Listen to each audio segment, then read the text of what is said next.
Buenas noches, Honduras. 30 de diciembre. Hoy hemos preparado un especial de todo lo que ha acontecido en este 2022, cuando estamos a más de 12 horas de dejar este año viejo. Sin duda alguna vamos a repasar los hechos que han sido noticias. Les saluda Jorge Ortiz. Estamos en compañía de nuestra compañera Emily Flores. Emily, buenas noches. Así es, Oscar, muy buenas noches a todos ustedes y por supuesto gracias por culminar este año con nosotros. Ya lo mencionaba usted, Oscar, un año lleno de muchas situaciones complicadas, pero también de muchos cambios positivos para los hondureños. Así iniciamos, sobre todo para conocer cuál es el panorama para el próximo año. Con ello hay nuevas metas, pero Emily, ¿sabes cuáles son las expectativas que tienen los hondureños que buscan para este 2023?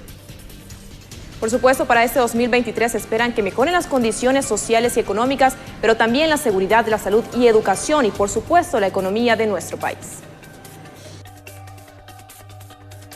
Este 2022 ha sido un año muy difícil para la mayoría de los hondureños, quienes han tenido que enfrentar una crisis económica jamás vista, un pésimo sistema de salud, de educación y no se diga la seguridad.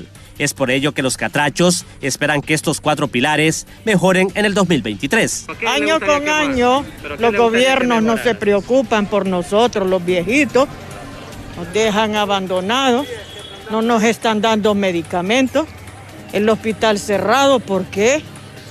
No debería ser así, que se preocupe el gobierno por los hospitales, por las medicinas de nosotros, los pacientes que somos hipertensos, enfermedad base, por favor. Don Marco Tulio es un microempresario quien espera que el próximo año continúe con buena salud para poder seguir trabajando con su pequeña chiclera y así sobrevivir. Mire que yo lo que más espero es que Dios nos regale salud, que nos dé la fortaleza, que nos dé el ánimo de poder sobrevivir, pues, porque usted sabe que ahorita la situación está un poco más caneada, pero esperamos en Dios de que esto se componga, porque sí ha estado un poco mal. Sí. Entonces, para mí, pues eso es lo que se le pide, más que todo yo le pido a Dios, ¿verdad?, de que me dé la salud más que todo. ¿Verdad? La creación de más empleos es una de las principales peticiones que hacen los hondureños para el 2023, ya que se estima que unos 3 millones de catrachos están desempleados en el país. Que toda la situación económica del país mejore, que haya empleo, ¿verdad? Y que pues se mantenga la estabilidad en los precios de los productos de la canasta básica. ¿Eso es lo que más ha afectado este año? Sí, es lo que más ha afectado. ¿Y qué más espera usted del 2023? No, eso, que haya empleo, porque para que no haya tanta migración, ¿verdad? Que la gente no se vaya del país porque se pueden abrir nuevas fuentes de empleo. La mayoría de los hondureños tienen grandes expectativas para que la situación del país y la de ellos cambie en este 2023, porque este 2022 ha sido nefasto para ellos. Bueno, espero que mejore, ¿verdad?, la situación. Este año ha sido muy complicado, la pandemia y todo eso. Hay un gobierno que entra y con muchas improvisaciones. Esperamos que corrijan, ¿verdad? ¿En qué se debe mejorar? Educación, salud, seguridad. Los economistas aseguran que este gobierno tiene el gran reto de reducir la pobreza en el país, así como el combate de la inseguridad para que mejoren las condiciones económicas de Honduras y las de sus pobladores. Bueno, los retos de cualquier gobierno en un país como Honduras lo podemos dividir en 2 grupos. Los retos, digamos, desde el punto de vista estructural. Reducir la pobreza, el desempleo. Esos son, digamos, 2 retos que este gobierno tiene y que los han tenido y los tendrán los gobiernos que vengan en el futuro. Ahora, los retos desde el punto de vista de aquellas causas estructurales, por ejemplo, el tema de combate a la inseguridad, que lo hemos visto, no es que se haya incrementado en este año de gobierno, sino que ya lo teníamos complicado y el gobierno actual no ha hecho lo suficiente como para por lo menos detener esta ola delincuencial, el porcentaje de extorsiones, la inseguridad en general. En los últimos 13 años, los hondureños han tenido que lidiar con un pésimo sistema de salud, de educación, una galopante inseguridad y una alta tasa de desempleo. Y esperan que estos problemas puedan ser mejorados por este gobierno en el 2023. Sin duda alguna, un año de oportunidades piden los hondureños. Y fíjate, Emily, que hablar de las oportunidades también debemos poner en una balanza qué hemos hecho como personas. En este caso, usted televidente, y en nuestro caso, Emily, qué podemos o qué debemos cambiar como meta para este 2023.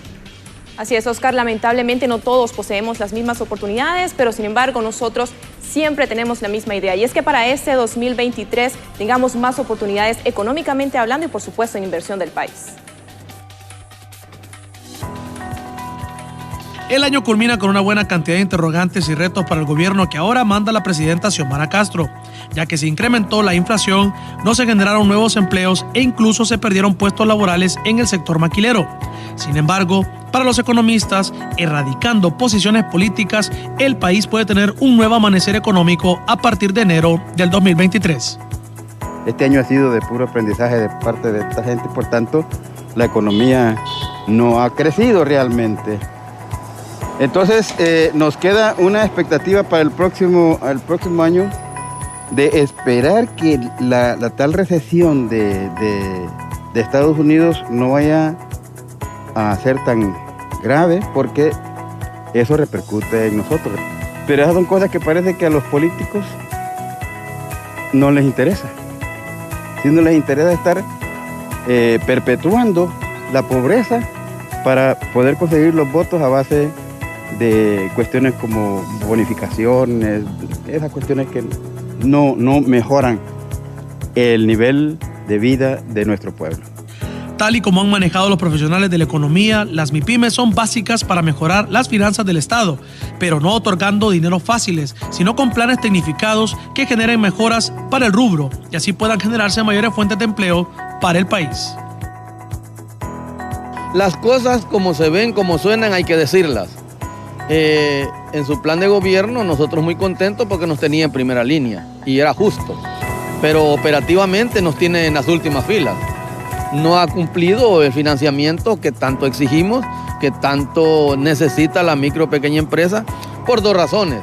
Una, generamos permanentemente 1.800.000 empleos, el 35% o 36% del Producto Interno Bruto, la gran empresa un 10% y el Estado un 8%.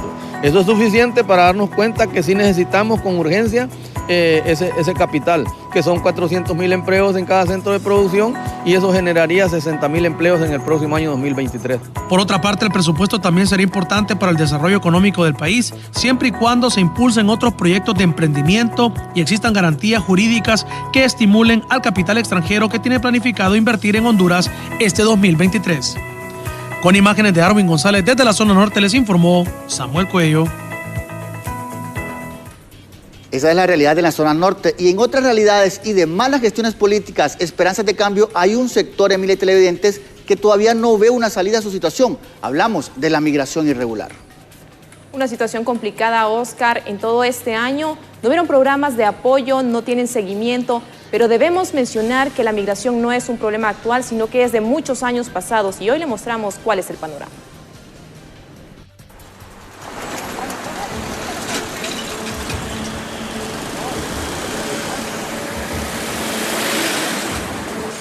Honduras cerrará el 2022 con números escalofriantes en temas migratorios.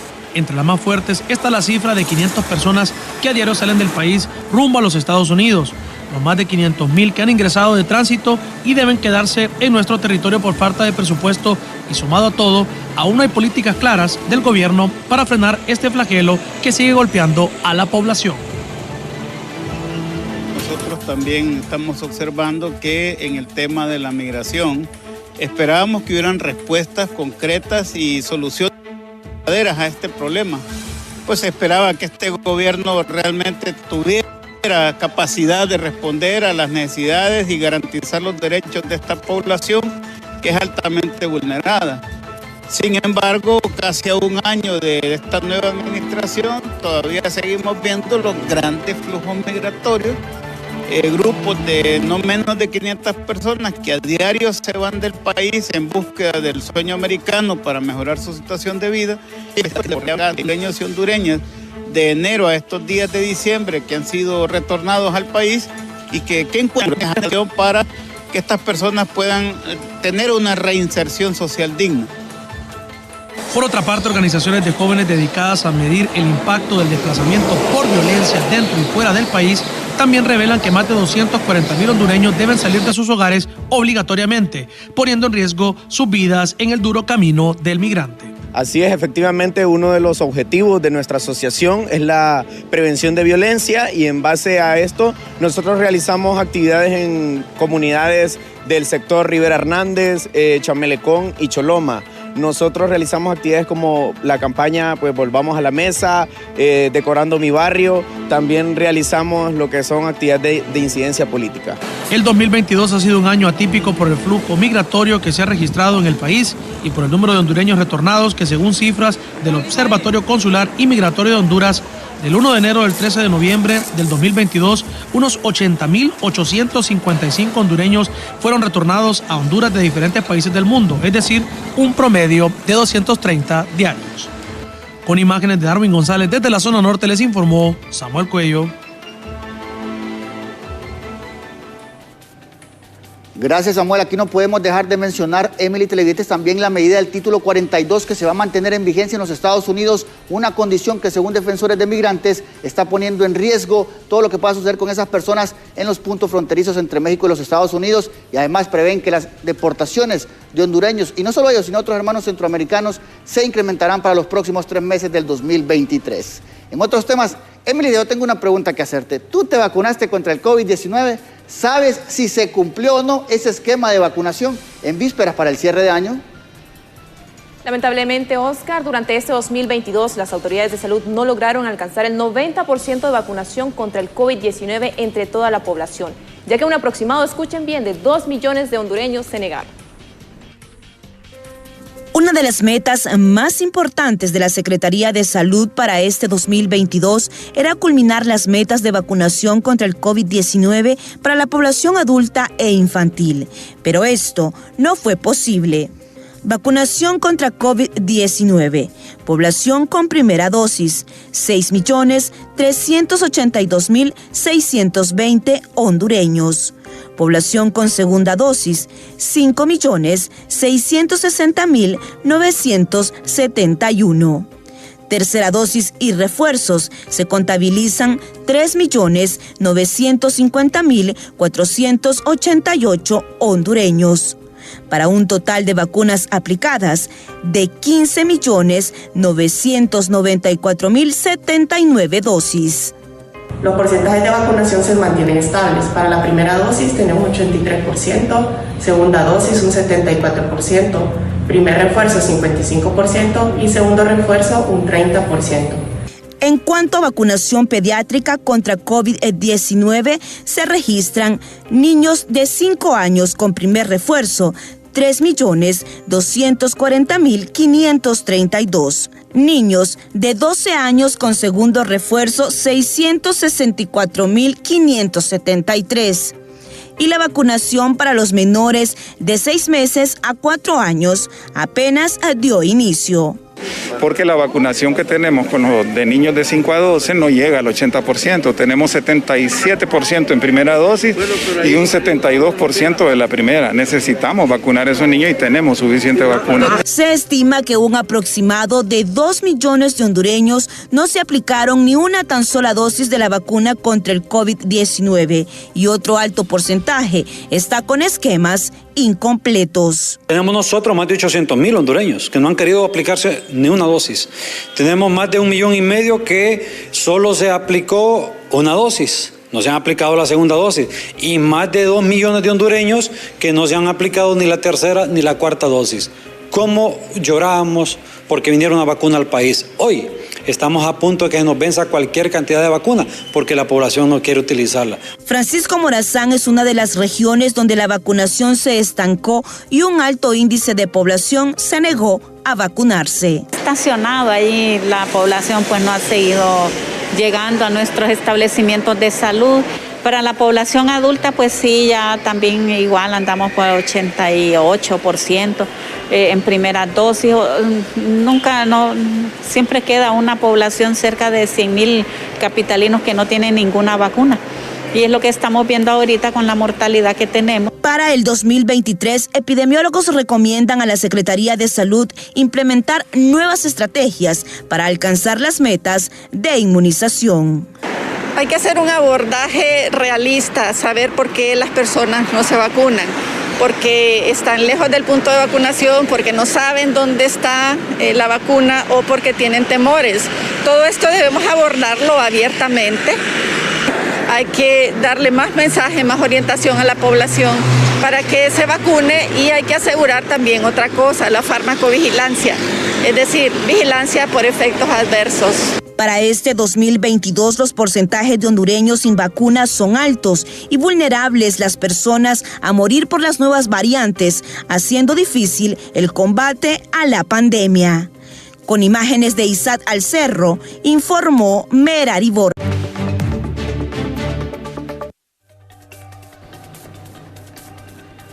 Continuamos en este especial. ¿Se te venció la matrícula de tu vehículo? No te preocupes, es tiempo de amnistía. Aprovecha para pagar libre de multas y recargos hasta el 5 de febrero del 2023. Instituto de la Propiedad, Gobierno del Socialismo Democrático. Xiomara Castro, presidenta.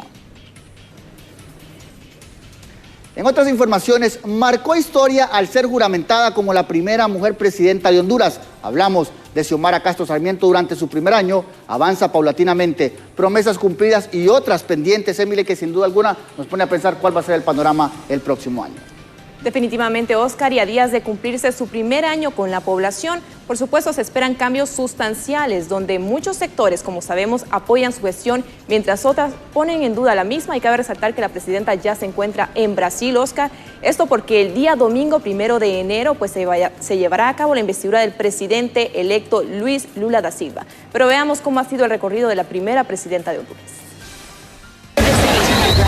Este hecho histórico solo pudo surgir de la voluntad mayoritaria del pueblo.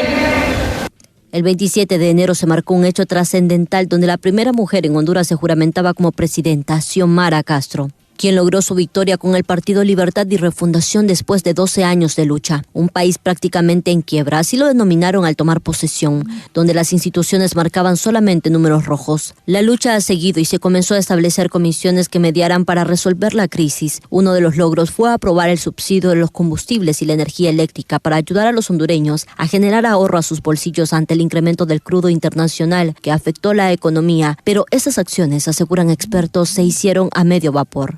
Muy mal manejados cuando se habla de poder de haber hecho en una ejecución presupuestaria alta para lo que es el gasto corriente, pero muy baja de lo que es la inversión pública, pues sencillamente esa no es la forma en que se debe de gobernar. Sin duda, la derogación de las sedes, la ley del empleo por hora y la ley de secretos han sido en el país hechos trascendentales durante ese 2022, además de las mejoras en el presupuesto del sector salud y educación, pero que también ha habido falta de pagos para los mismos y que ha puesto en aprietos la gestión. Toda acción que hace el gobierno es pública,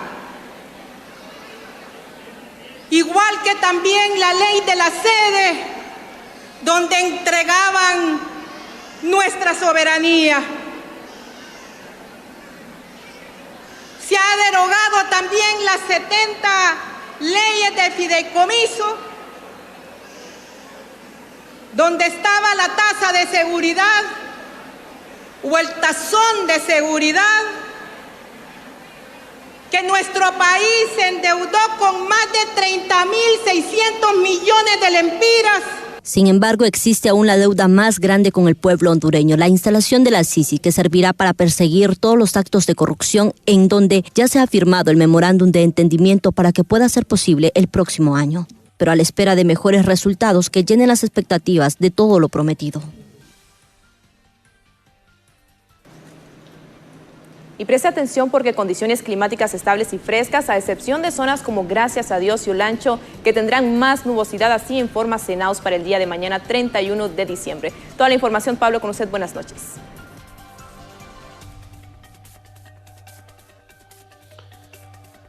Así, muchas gracias, compañeros en los estudios principales. Efectivamente, nos hemos trasladado hasta Cenaos, Copeco. Para ello me acompaña José Pavón, quien es el meteorólogo de turno. Importante conocer ¿Cómo estarán las condiciones climáticas para mañana 31? Y que las personas, pues lógicamente, salen de sus casas, visitan a familiares, se van a estar dando esta celebración precisamente de fin de año, y es importante que conozcan cómo van a permanecer las condiciones climáticas, las temperaturas, por supuesto, en gran parte del territorio nacional. Buenas noches, amables televidentes de BTV. Pues tenemos transporte de humedad del Mar Caribe que nos estará generando lluvias y llovinas leves en la región oriental del territorio nacional. En las demás regiones, condiciones secas y estables. O sea que para mañana 31 de diciembre vamos a tener un clima agradable y fresco. Pero claro, siempre con las recomendaciones pues para cuidar a nuestros adultos mayores y a nuestros niños por las enfermedades respiratorias y por el rebrote de COVID que se ha suscitado últimamente en estos días, ¿verdad? Se ha presentado cierta nubosidad durante los últimos días. ¿A qué se debe este tipo de nubosidad? Bueno, en estos días tuvimos la masa de aire frío, ¿verdad?, desde Norteamérica, que nos estaba generando estas condiciones de nubosidad, ¿verdad?, y esos descensos de temperatura. Los compañeros expertos de Senaos están monitoreando también otra masa de aire frío, pero es para el 5 y 6 de enero, ¿verdad? Entonces, estamos dándole seguimiento, pero oportunamente le estaremos informando por su digno medio también. En la zona, digamos, de Tegucigalpa y sus alrededores de la ciudad de capital, ¿habrá lluvia, lloviznas leves, moderadas, o no se presentará, digamos, para mañana 31 condiciones como esta? No, va a estar un clima agradable y fresco, pues las lluvias y lloviznas se lo van a hacer sobre la región oriental del territorio nacional, las demás regiones condiciones secas y estables. O sea que vamos a tener un clima agradable y fresco. ¿Una recomendación última para la ciudadanía? Bueno, pues que siempre, como le reitero, pues cuidemos a nuestros adultos mayores y a nuestros niños también por algún leve descenso de temperatura, ¿verdad? ¿No habrá ninguna modificación en el oleaje de ambas costas? Bueno, en cuanto a los oleajes, tan normales, en el litoral caribe de 1 a 3 pies y en el Golfo de Fonseca de 1 a 3 pies y la luna en cuarto creciente. Bien, muchísimas gracias. José Pavón, meteorólogo de turno aquí en Senaos Copeco, que nos daba los detalles de cómo estarán las condiciones climáticas y por supuesto la temperatura que se presentará para mañana 31, así que pues las personas que tengan planeado movilizarse, salir, visitar familiares o hacer algún tipo de actividad que conlleve a movilizarse, digamos, de sus hogares a algún otro lugar, pues puede hacerlo con normalidad y tranquilidad, porque pues no habrá modificaciones o alteraciones en el clima que puedan afectarlos. Con esta información, retorno a los estudios. Buenas noches. Gracias, Pablo. El mes de marzo de este año marcó algo en la agenda nacional que tal vez no muchos esperábamos, o era una situación que se venía diciendo en pasillo, vamos a decirlo así, porque fue extraditado el hoy expresidente hondureño Juan Orlando Hernández, quien espera un juicio en los Estados Unidos. Hasta el momento no se han generado nuevas informaciones, sin embargo, marcó un hito en la historia política hondureña. Un juez de la Corte Suprema de Justicia de Honduras aprobó en el mes de marzo la extradición a Estados Unidos del expresidente Juan Orlando Hernández, donde es señalado de estar vinculado al narcotráfico y de introducir en ese país miles de kilos de cocaína durante el periodo en que fue presidente de Honduras. Luego de analizar todos los agravios y los elementos que fueron presentados por la defensa técnica en la apelación que fue planteada, ha resuelto no al lugar el recurso de por unanimidad de votos se concede la extradición. Tras 19 días de haber entregado el poder de la nación, Juan Orlando Hernández tuvo la oportunidad de conversar por unos minutos con el secretario de Seguridad, quien encabezó el operativo para proceder a su captura una vez que fue emitida la orden de extradición por la Corte Suprema de Justicia. Policía Nacional, cuando tuvimos conocimiento de la solicitud de extradición y que la Corte Suprema de Justicia de Honduras emitió la orden de captura en contra de lo que fuese el expresidente hondureño, pues se hizo todo lo que es el despliegue táctico operacional para darle cumplimiento a esa orden de captura emitida por la Corte Suprema de Justicia de Honduras. Una vez que se hace todo este despliegue. Ante estas extradiciones, algunos profesionales del derecho comentan que esto solo fue el inicio de un rompecabezas, ya que Juan Orlando Hernández solamente es la pieza clave de todos los funcionarios públicos involucrados en narcotráfico. Juan Orlando Hernández es la punta del iceberg. Juan Orlando Hernández es parte de algo muy grande, que incluso todavía persisten en Honduras. Hay alcaldes que están acusados con crimen organizado y tienen orden de extradición y no lo han extraditado. Hay también ministros que se coludieron con el mismo Juan Orlando Hernández y allá andan campantes por las calles. No se les ha deducido responsabilidad. Así como también vaya un ministro muy sonado, Eval Díaz, que ahora tienen la nacionalidad nicaragüense. Por suponerlo conspirador del expresidente Hernández, un año después que la Fiscalía del Distrito Sur de Nueva York presentó una acusación formal para la solicitud de arresto de Juan Carlos El Tigre Bonilla Valladares, fue capturado y de igual manera extraditado hacia Estados Unidos. Con imágenes de Marvin Andino, les informó José Luis Castellanos. Y ahora le presentamos un resumen de hechos que durante este 2022 marcaron al país por su grado de violencia. Ocurrió el 14 de julio del 2022 en una discoteca ubicada en el Boulevard Morazán, en la capital. Ahí un comando armado compuesto por sicarios asesinaron a Said El Lobo, hijo del expresidente Porfirio Lobo Sosa, junto al sobrino del general en condición de retiro, Romeo Vázquez Velázquez. Hablamos de Luis Zelaya y 2 jóvenes más. Sus familiares hasta el momento siguen esperando una respuesta. Ya pasan varios meses y estamos esperando resultados, como decía al principio, de la investigación que hacen las autoridades competentes, que deben ser capaces de darle solución a esta problemática. ¿Eficiente el MP? Bueno, yo diría que están atrasados. Un cementerio clandestino fue encontrado en el sector 7 de la colonia Villanueva de la capital.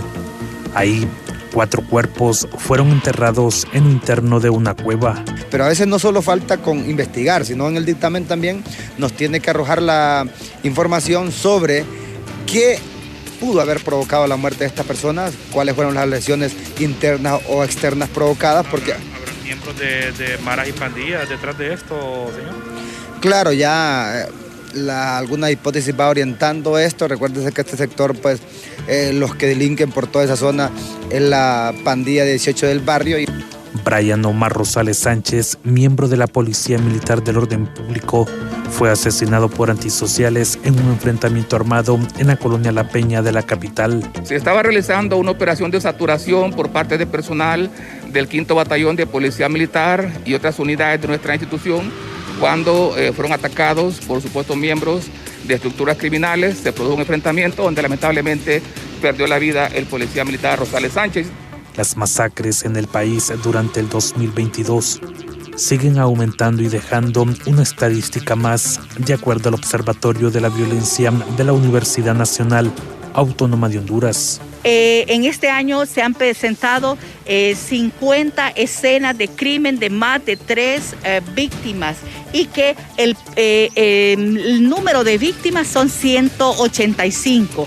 La violencia en lo interno de los centros penales también quedó evidenciado en este 2022. Realmente deben investigarse estas muertes bajo custodia del Estado, que es parte de nuestra labor, y estar monitoreando y dando seguimiento a los procesos judiciales que se han abierto para finalmente obtener sentencias favorables y que estos hechos no queden en la impunidad. ¿Tenemos un dato estadístico de cuántas acciones violentas se han registrado donde han perdido la vida? 19 personas han muerto bajo custodia del Estado. En el sector de Daní, desconocidos interceptaron y posteriormente asesinaron a disparos a un soldado y a un miembro de la Policía Nacional. En el Progreso también fue asesinado otro agente policial. El elemento de la Policía Nacional estaba asignado a la Unidad Metropolitana de Prevención en el sector de Belén. Él estaba gozando de su franquicia en este sector de donde es originario. El otro caso que se registró en horas de la noche en el sector de El Progreso, en el departamento de Lloro, donde también fallece otro funcionario policial, también está en proceso de investigación por agentes de la Dirección Policial de Investigaciones. Lo que preliminarmente se conoció es que él, que también gozaba de su tiempo libre, dejó su casa para ir a hacer una diligencia y en ese proceso fue interceptado por desconocidos quienes le quitaron la vida de forma violenta. El 13 de octubre del presente año, autoridades del Ministerio Público procedieron tras una extensa investigación a detener en un sector de la capital al fiscal Ebenot Campos Rodríguez, involucrado en la muerte de su esposa, la también fiscal Karen Almendares, asesinada en San Lorenzo Valle. El gobierno se vio obligado en las últimas semanas a implementar un estado de excepción encaminado a combatir el delito. Con imágenes de Luis Sosa, les informó Walter Pérez. Y este 2022 fue un año de muchas actividades, especialmente para el Poder Judicial. Casos como el de Kevin Solórzano y Red de Diputados y por supuesto entre otros dieron de qué hablar. Pablo Martínez nos tiene el resumen judicial. Muchos fueron los casos que el Poder Judicial conoció este año 2022. Sin embargo, hubo algunos que generaron polémica y sobre todo críticas por parte de la ciudadanía, aunque algunos tuvieron cierto grado de aceptación y hasta respaldo. Durante varios años, el joven Kevin Solórzano, luego de haber sido condenado tras volver a realizar el proceso, debido a una casación, su defensa técnica logró, a través de pruebas, comprobar su inocencia. Sin embargo, los años perdidos y la prisión le salieron caros, aunque agradeció haber superado esa etapa en su vida. Muy agradecida con Dios, porque por fin mi hijo es libre. He estado todo este tiempo, 8 años casi, sufriendo. Revisar e investigar a las personas de una manera correcta para que no corten los años como me lo cortaron a mí durante bastante tiempo. Pero no todas fueron noticias que el pueblo sigue como algo positivo. La Corte de Apelaciones declaró al lugar un recurso de apelación interpuesto contra la resolución dictada por un juez en el caso denominado Arca Abierta, otorgando cartas de libertad para diputados nacionalistas como Milton Puerto, Gladys Aurora, Welsin Vázquez y Juan Valenzuela, dejando entrever otra actuación que se percibe como un acto de impunidad. Otro caso que conoció este poder fue la ratificación del auto de formal procesamiento contra 7 personas señaladas en el caso Red de Diputados, quienes son acusados de apropiarse de fondos públicos a través de ONGs. Ratifica el auto de formal procesamiento que le fue dictado a los ex parlamentarios Augusto Cruz Asensio, Héctor Padilla Hernández, Audelia Rodríguez Rodríguez, Denis Sánchez Fernández y Eleazar Juárez Sanabria. La familia del expresidente Lobo, su esposa Rosa Elena, de igual forma, tras repetirse el juicio nuevamente, esta fue condenada a 14 años de prisión por el delito de fraude continuado y apropiación indebida. Cabe destacar que ella ya había sido condenada a 58 años de prisión en su primer proceso, pero este fue repetido. Algunos profesionales del derecho exponen que fue un año discreto para este poder y esperan que eso pueda cambiar. Una deuda histórica con nuestro país, principalmente por los sucesos que se dieron en los años anteriores. Creo que este año se mantuvieron más bien con bajo perfil, no hubo ningún tipo de incidencia y aquí lo que no hay que ser pesimistas, sino con la gran posibilidad de ser positivos. Este año, de igual manera, se conocieron cerca de 12 solicitudes de captura para extradiciones. La mayoría fue ejecutada. Entre las más destacadas es la del exmandatario Juan Orlando Hernández, la del Tigre Bonilla y la líder del clan Montes Bobadilla. Esos fueron algunos de los casos más emblemáticos que conoció este Poder Judicial en el año 2022. Gracias por continuar con nosotros. Las lluvias, inundaciones y enfrentar tormentas han marcado la vida de muchas familias, principalmente en la zona norte. Situación que con el paso de los años se repite como un círculo vicioso, pero para este año los afectados esperan y confían que con la construcción de represas sea la solución para sus problemas.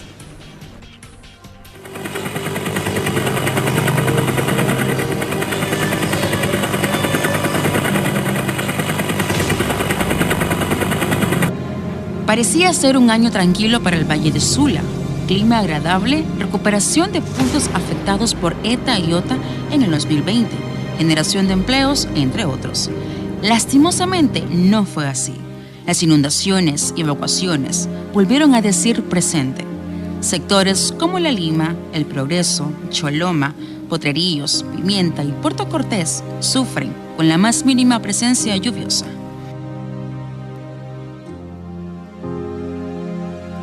Ya no es primera vez, van varias veces que me pasa lo mismo, pero igual, como no hay quien, pues uno tiene que cuidar sus cositas porque nadie las va a cuidar. Tantito que llovía, ya iba toda la colonia Policarpo para el pavimento.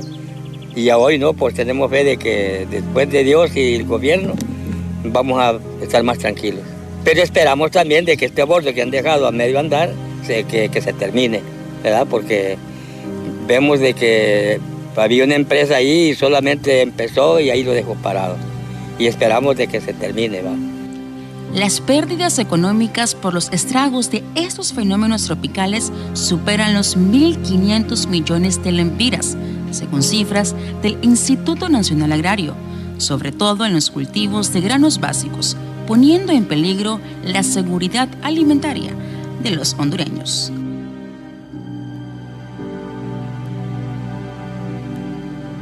Para empresarios y economistas, las represas son una solución permanente a las inundaciones en la zona norte. El tablón está diseñado desde hace 30 años y ha sido pura negligencia de los gobiernos no iniciar este proyecto tan importante para proteger de inundaciones el Valle de Sula, el valle principal en producción industrial y agroindustrial. Así que es una buena noticia. Como sector privado, COEP va a acompañar al gobierno. Vamos a estar atrás de ese proyecto porque sabemos que va a traer un gran impacto, no solo a la nueva inversión que pueda venir, sino que también la generación de empleos y obviamente evitar esos daños residenciales de las casas y, por qué no hablarlo claramente, que no hayan muertes de ese tipo. Entonces yo creo que el tablón es una buena noticia, nosotros esperamos que eso se arranque. La población está cansada de escuchar falsas promesas, necesitan una solución inmediata, ya que es su salud y economía la que está en riesgo. Informa para ustedes Mariela Manzanares. En otros temas, la pobreza es uno de los principales problemas que afecta al país. Sin embargo, según opiniones, esta sigue en un nivel elevado y no se logrará reducir si no se invierten los fondos públicos en programas sociales. Con un nivel mantenido de entre 70 y 75% de pobreza, se cierra este año 2022. La falta de atención a ese problema social que afecta a todo el mundo, pero se acentúa en países en subdesarrollo como Honduras, sigue causando una situación que lleva a una desesperanza al pueblo. Es el porcentaje de pobreza, pero al final, estructuralmente en Honduras, pudiéramos decir en términos generales, la pobreza en Honduras se mantiene en 70-75% de pobres en Honduras. Y lo que se ha hecho no es suficiente como para poder realmente reducir. Hace falta verdaderos esquemas de reducción de la pobreza. Los programas sociales y de atención, así como el fomento a la inversión nacional y externa, son elementos que deben priorizarse según el expresidente del Colegio de Economistas, quien apunta que mientras el presupuesto se gaste en pago de sueldos y no en obras, la pobreza seguirá aumentando. La pobreza se ha incrementado por una razón muy sencilla: los recursos no han sido utilizados de manera eficiente, ¿verdad? De manera eficaz, y se ha concentrado los gobiernos en medidas que son paliativos contra la pobreza y no en generar capital humano, que es tan importante en el país, ¿verdad? Desde la óptica de derechos humanos, la pobreza es preocupante. Los niveles de desempleo, de pobreza extrema y de conflictos aumentarían por la desilusión y la falta de esperanzas, y eso genera efectos negativos como la fuga humana del país a través de la migración, entre otros la violencia. Entendemos también que es muy pronto para poder exigir un resultado inmediato frente a la erradicación de la pobreza, pero lo que preocupa profundamente es que no se ha presentado una estrategia clara, una estrategia viable y una estrategia donde concurra toda la institucionalidad del Estado. Mientras siga presente la corrupción, impunidad, falta de justicia objetiva y crimen, entre otras características, la pobreza seguirá en incremento. Honduras ya es un país afectado por poco más del 70% de la misma y cerca de la mitad de ese porcentaje está en pobreza extrema, por lo que se debe de apuntar a un plan nacional para reducirla, que ejecute los fondos y sobre todo que oriente la ayuda social a los que la necesitan. Con imágenes de Walter Pérez les informó Pablo Martínez. Y hay malas noticias para los hondureños cerrando este 2022 porque debido a que varias refinerías de los Estados Unidos han tenido que cerrar operaciones por la ola de frío que azota la nación del norte. Escuche bien, a partir del próximo lunes en el mercado nacional todos los derivados del petróleo reflejarán aumentos. Lamentablemente, debido a los factores climáticos que están azotando en Estados Unidos, muchas de las refinerías han cerrado sus operaciones y esto ha provocado un efecto en la oferta y demanda que ha impactado en los precios de referencia. Es por ello que en esta semana tendremos leves aumentos en los 3 combustibles líquidos de mayor uso en el país. Los aumentos que se verán reflejados son de 28 centavos en la gasolina superior en Tegucigalpa, de 38 centavos en la gasolina regular y de 56 centavos en el diésel. Y los precios que estaremos observando en Tegucigalpa son de 101 lempiras con 63 centavos el galón de la gasolina superior, 92 lempiras con 75 centavos el galón de regular y 100 lempiras con 3 centavos el valor del diésel. En San Pedro Sula los precios que estarán vigentes a partir del próximo lunes son de 98 lempiras con 95 centavos el galón de gasolina superior, 89 lempiras con 97 centavos el galón de gasolina regular y 96 lempiras con 90 centavos el valor del diésel. Lastimosamente se rompió la tendencia de reducciones de precios que traíamos por varias semanas y seguiremos observando lo que el mercado indique en los próximos días. La ola climática invernal ha azotado fuertemente en Estados Unidos y estaremos pendientes a ver los efectos que esto produce en la producción de Estados Unidos.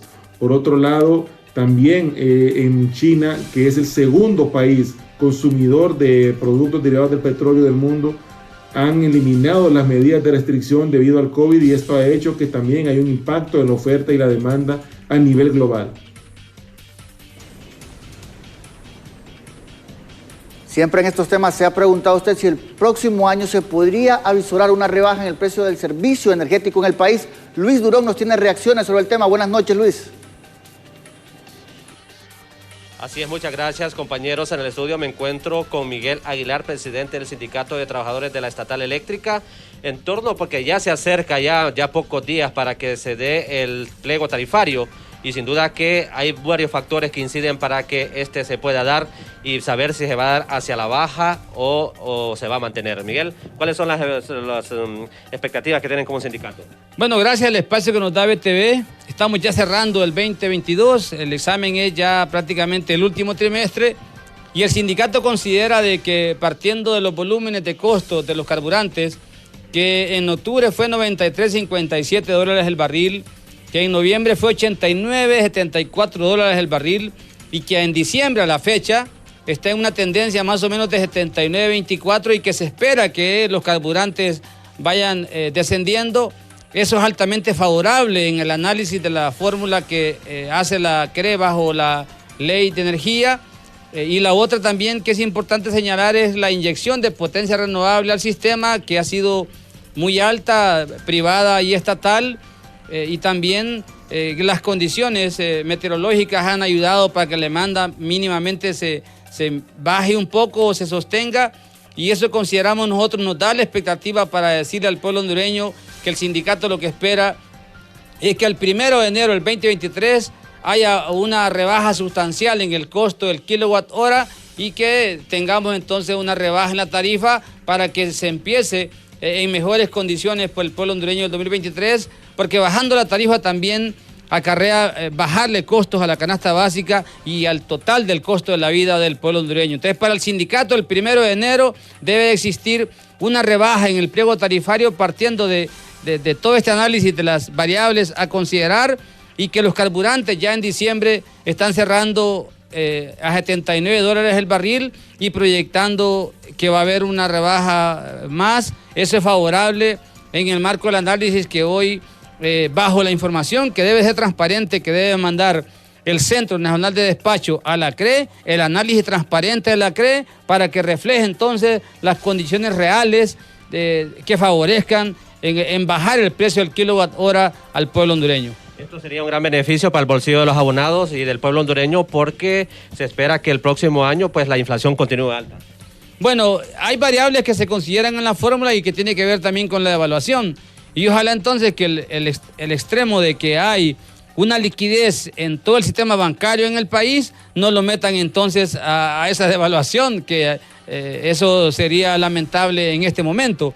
Y las otras son las inversiones en distribución, que han sido mínimas o que han sido arrastradas de años anteriores o de meses anteriores. Pero realmente lo que encala fuertemente es el costo de los carburantes. Reitero, hemos venido de 93 a 79 y va a la baja, y esa es una señal positiva, y esperamos como sindicato, como Estenec, que el 1 de enero haya una rebaja sustancial en el costo del kilowatt hora al pueblo hondureño, porque los anteriores los viene absorbiendo el gobierno vía subsidio, que asignó más o menos un presupuesto de 3.900 millones y que eso apalancó para que la población no resintiera mayor todavía el costo de la energía en el bolsillo. Gracias, Miguel Aguilar, presidente del Sindicato de Trabajadores de la ENE. Ya han escuchado ustedes. Esto, pues, entre todos los factores, donde lo que más pesa es el combustible, pues podría haber una rebaja, o tendría que existir una rebaja en el pliego tarifario para el 2023. Con esto retorno nuevamente al estudio. Gracias, Luis. Y el presidente del Congreso Nacional, Luis Redondo, remarca que el 2023 es un año de gran impacto para el país al escogerse la nueva Corte Suprema de Justicia y también la inauguración del nuevo periodo legislativo y la entrega de informes de trabajo de todas las secretarías.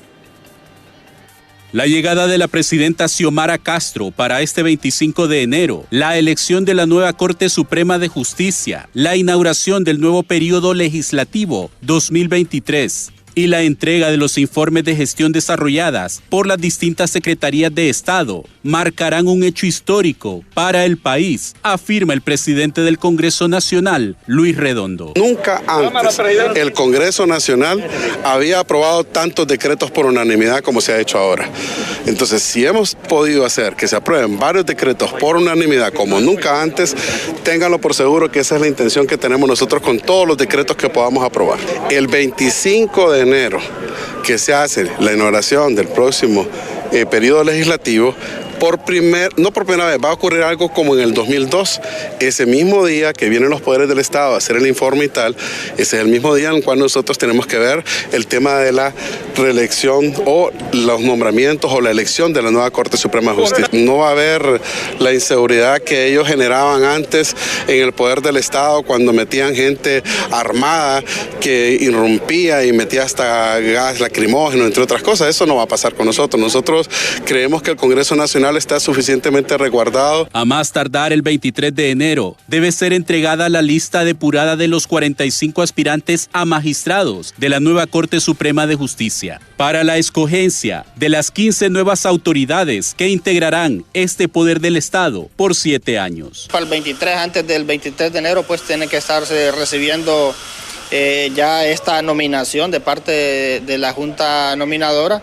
Y esperamos pues que la evaluación y todo el trabajo que ha hecho esta Junta pues responda obviamente a los intereses del pueblo hondureño, porque urge un sistema judicial que tiene una mora increíble en cuanto a diferentes casos. Y miembros de la bancada nacionalista demandan de mecanismos de seguridad para evitar disturbios y daños a la presidenta Xiomara Castro, los diputados y la concurrencia. Necesitamos que las fuerzas de seguridad estén en el hemiciclo, que protejan a todos los diputados, no solo en nuestro partido, a los 128 diputados, porque hay un ambiente demasiado hostil, demasiado caliente ahí en el hemiciclo y cualquier cosa podría pasar. Entonces sí, estamos exigiendo seguridad para el 25 de enero a instalarse la segunda legislatura, elección de la Corte Suprema de Justicia, para no tener problemas. En este 2023 se vuelve a repetir lo ocurrido en el 2002, cuando se eligió a los miembros de la Corte Suprema de Justicia de aquellos días, así como otros hechos que podrían ser el inicio de grandes cambios sociales en el país. Con cámaras de Ángel Maradiaga, quien les informa, César Euseda.